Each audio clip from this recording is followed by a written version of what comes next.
नमस्कार, मैं रचना शर्मा चढ़ती कला टाइम टीवी देख रहे हैं सभी दर्शकों का स्वागत करती हूं। आप देख रहे हैं हरियाणा के समाचार। समाचारों की शुरुआत से पहले एक नजर आज की मुख्य सुर्खियों पर।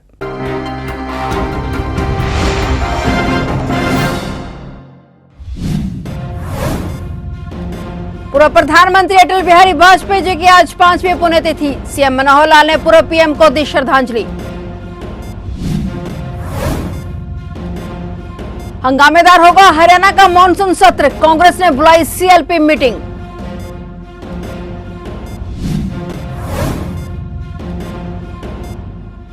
हरियाणा के नए डीजीपी बने आईपीएस शत्रुजीत कपूर, सरकार ने जारी किया आदेश।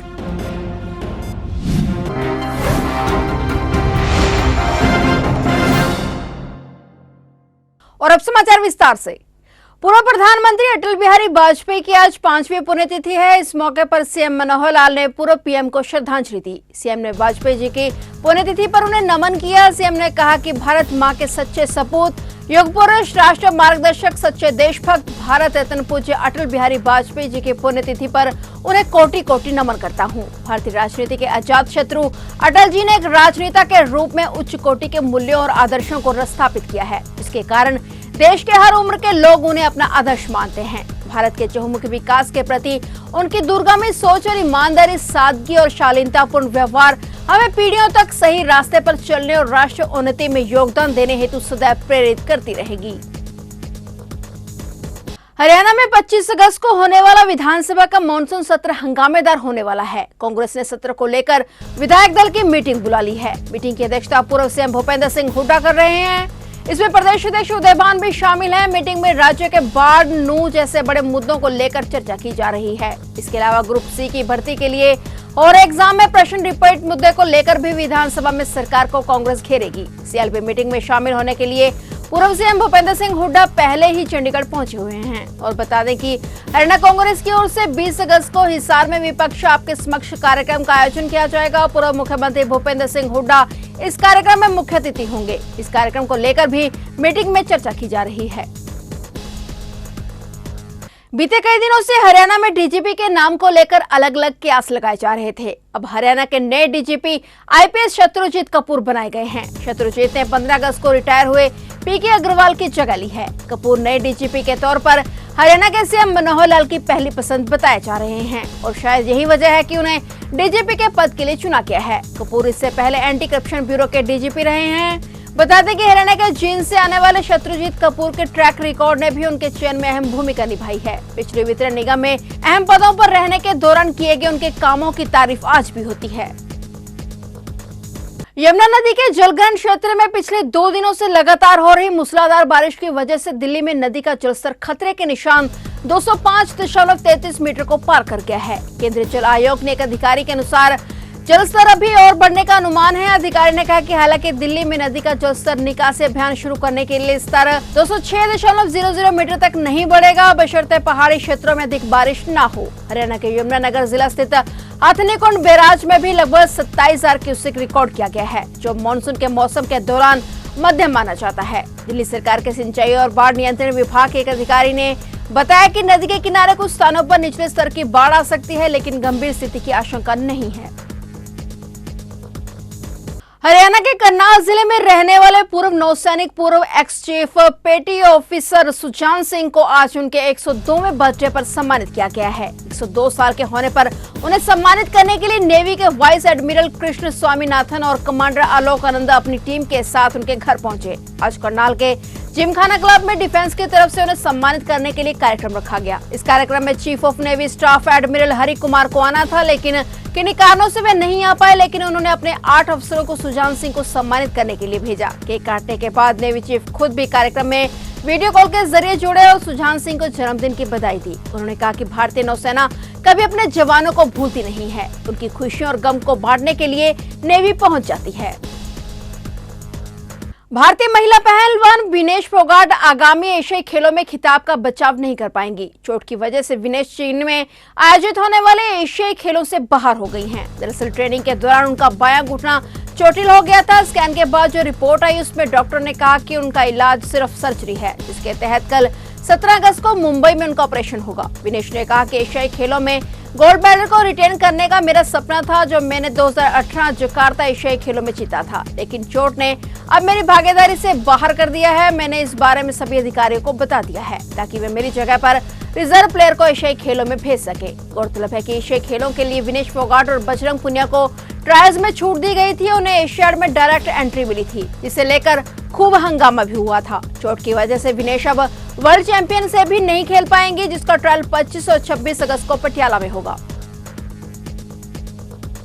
हरियाणा के नूह में हुई हिंसा के मामले में पुलिस द्वारा गिरफ्तार किए गए बिट्टू बजरंगी को बजरंग दल का कार्यकर्ता बताए जाने की खबरों को खारिज करते हुए विश्व हिंदू परिषद ने ट्वीट कर बताया कि बिट्टू बजरंगी का बजरंग दल से कोई भी संबंध नहीं रहा। उनके द्वारा कथित रूप से जारी किए गए वीडियो को भी विश्व हिंदू परिषद उचित नहीं मानती है। राजकुमार उर्फ बिट्टू बजरंगी, जिसे बजरंग दल कार्यकर्ता बताया जा रहा है, उसका बजरंग दल से कभी कोई संबंध नहीं रहा। उनके साथ कथित रूप से जारी किए गए वीडियो की सामग्री को भी विश्व हिंदू परिषद उचित नहीं मानती। वहीं बिट्टू बजरंगी को कल फरीदाबाद में उनके घर से नूह पुलिस ने गिरफ्तार किया था, जिसके बाद उसे सुरक्षा की दृष्टि से सेफ जगह पर रखा गया। वहीं उसे कोर्ट में भी पेश किया गया। हरियाणा के सिरसा जिले में किसानों ने आज बीमा क्लेम को लेकर हाईवे जाम कर दिया। किसान भावदीन टोल पर 12:45 बजे पहुंचे और जाम लगा दिया। किसानों के जाम को देखते हुए भारी संख्या में पुलिस बल तैनात रहा। किसानों के जाम लगाने के बाद पुलिस ने नेशनल हाईवे नंबर 9 पर भावदीन वायाडिंग मंडी से ट्रैफिक डाइवर्ट किया और सिरसा के चोपड़ा एरिया के नारायणखेड़ा गांव में किसान 100 दिनों से ज्यादा समय से धरने पर बैठे हुए हैं, क्योंकि जिले के 1,32,000 किसानों की 641 करोड़ की मुआवजा राशि अटकी हुई है। हालांकि धरने के दौरान कंपनी ने 4011 किसानों को 18 करोड़ 29,37,554 रुपए जारी कर दिए हैं, लेकिन इस बीमा क्लेम पर कंपनी ने ऑब्जेक्शन लगाया था। यह मामला भारत सरकार की टेक्निकल कमेटी में जाकर अटक गया। खरीफ 2022 में फसल खराबे की बीमा क्लेम की राशि के भुगतान का इंतजार है। सिरसा के नारायणखेड़ा की 110 फीट ऊंची टंकी पर किसान चढ़े हुए हैं। वे प्रशासन के कई प्रयासों के बाद भी नीचे नहीं उतरे हैं, जबकि नीचे धरने पर 13 किसान भूख हड़ताल पर बैठे हैं। इन किसानों की हालत बिगड़ने पर उन्हें प्रशासन ने इलाज के लिए अस्पताल में भी भर्ती करवाया है, लेकिन किसानों ने अपना धरना खत्म नहीं किया। वहीं विपक्ष के नेता भी किसानों के धरना का समर्थन कर चुके हैं।